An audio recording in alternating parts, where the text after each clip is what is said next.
Welcome to this tutorial. So we will start to build the second project. So we're going to create this section here. So let me remove the field color. Okay, so we're going to build this project here.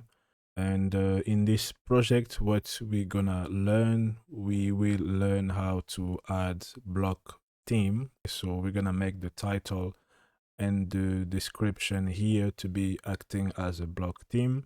And we're gonna add these icons here to be coming from the snippet, which I think we already done on the previous project.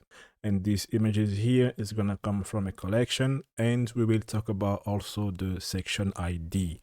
So it's going to be a very quick project. So we will start from scratch to set up HTML, Tailwind, and JavaScript. Then we're gonna be implementing the liquid, and then I will talk about the section ID. So let's get started.